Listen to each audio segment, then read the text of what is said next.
So hot today. It's 37 degrees, so I'm kind of sweaty. This is good. So it's a pretty big day for me today. I'm changing my camera system and I'm switching to Sony. But before we get into it, hi, I'm Manto. I make videos about a little bit of lifestyle, a little bit of tech, and a little bit of self-improvement. Basically, whatever I'm curious about. I've been using the Canon 760D, which is the camera I'm shooting now, for ages. I think 10 years or 8 years, I don't quite remember, but it has been a great companion during my journey of learning photography. Here you can see when I started to do some fashion photography, it was really interesting. And then lately also it supported me to make videos. And this is where I started to hit some limitation. So yeah, I felt it was the right moment to do an upgrade. And there are so many cameras that you can choose from today, especially from Sony. And you might wonder which one I ended up choosing. So I choose this one, the Sony A6700. Let's unbox it and see what contains. Of course, manual and stuff. Camera stripe, the one you're using, on your neck. Then of course there is a battery. This, I don't know. Oh, is the, I don't know how to call it, the viewfinder for your eye. So you're not able to touch the screen while you want to shoot. Pretty interesting. And then of course the camera itself, which is so cool. So lightweight compared to my Canon, like I can't really believe it. It's like amazing, like so lightweight to carry around. So cool.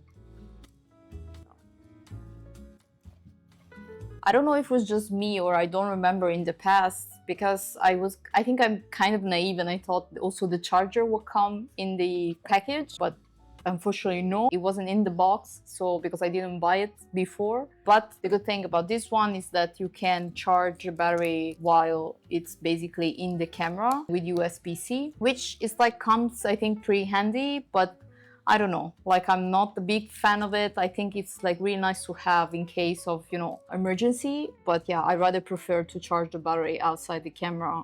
So yeah, nice to have.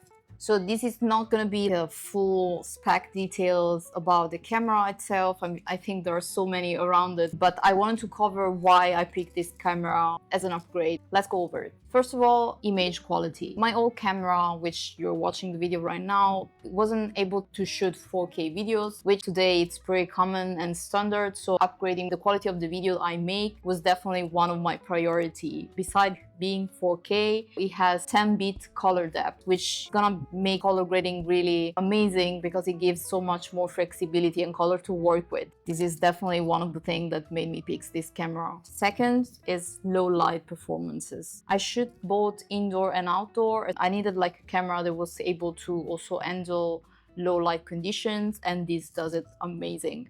Third important thing for me was the stabilization in the autofocus. I always heard that Sony is great at autofocus, and one of the problems that I hate with my previous camera was that I didn't have any stabilization integrator. Of course my lens had it, but they were kind of really slow. I often end up with content that was like really not as sharp as I wanted to be, or I end up realizing that the content that I shooted was like kind of not in full focus, which is frustrating, especially if you like noticed at the end of the shoot as I did. So I definitely wanted to not have this problem anymore, and that's one of the things that this camera is great for. It's great at autofocus and it has 5-axis stabilization. I also shoot a lot of handled type of content, especially vlogs, so I wanted also something that was capable of handling that in order to not have like such shaky type of video in the end, which was happening all the time with my previous camera.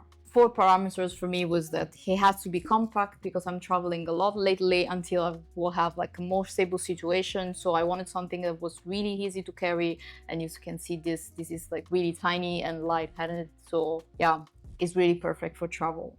Number 5, I wouldn't consider like definitely a priority, but definitely comes really handy, and it's the vertical framing for social media. So basically, he really helps you. For example, if I'm shooting content for YouTube, I can have these framing markers on my display, so I can repurpose some content, some long form content that I already shooted, also keep it in mind for social media, which I think is great. 6 is connectivity. The fact that you're able to use the Creator app, which works great, and you can connect Wi-Fi and Bluetooth with your camera. You can use your phone to shoot, and also you can check the framing, how it looks, which was really an issue for me before because I had to go, you know, back and forth between my camera because I don't have an external display. I tried to use with my Canon previously the Canon app, but it was kind of buggy and I wasn't really able to use it. It always made me frustrated. So these definitely come handy, and it has also a nice feature which allows you to send picture directly from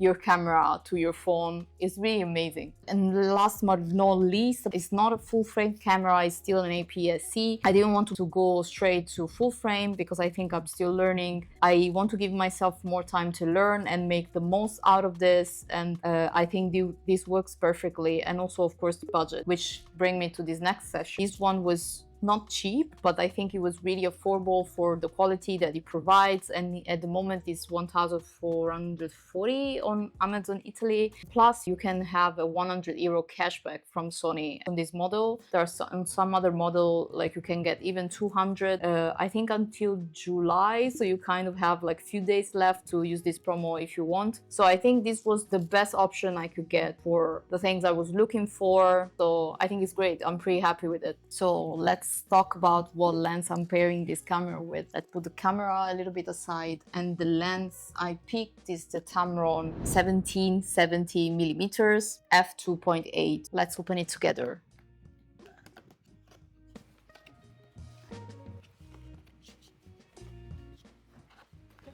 Some paper as usual, serial number. It's kind of really stiff.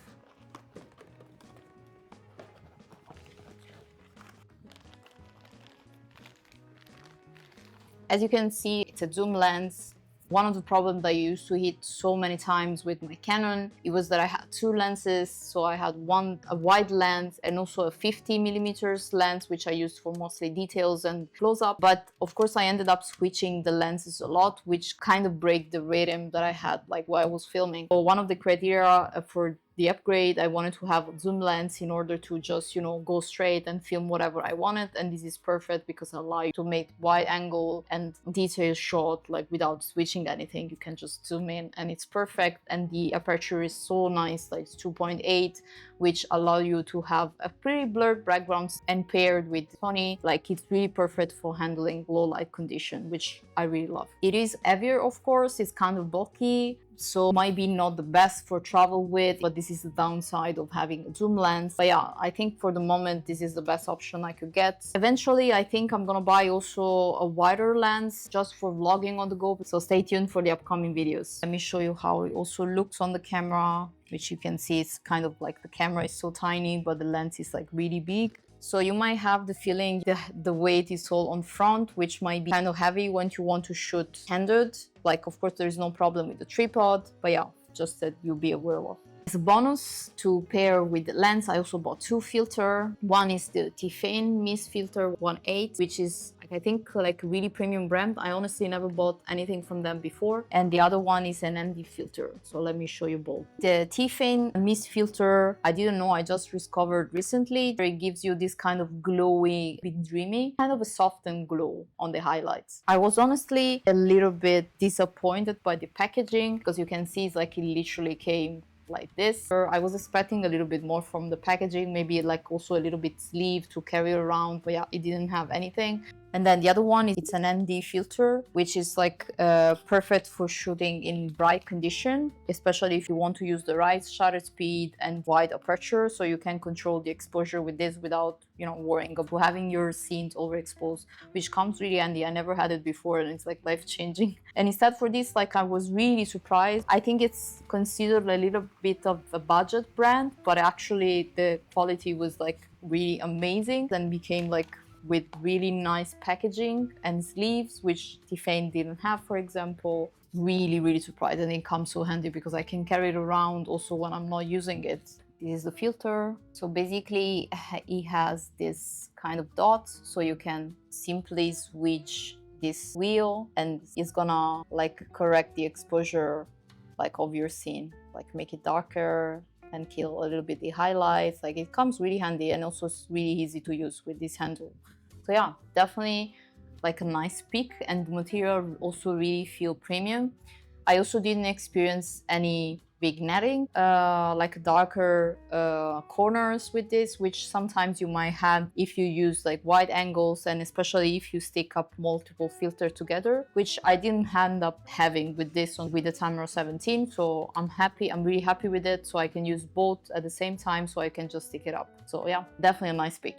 So this is the end of the video. If you're a solo creator or if you're into photo and video and you want to looking for upgrade, because like me, you have 8 years old camera, I definitely think that the Sony A6700 is worth the upgrade, and you're gonna see it. I look forward in the next videos to show you how it's possible with it. And yeah, if you have any question, please let me know in the comment, or if you want like a deeper look at the setting that I'm gonna have for the camera, so please let me know and I'm gonna be happy to share it with you. Thank you again for watching, and I see you in the next one. Cheers.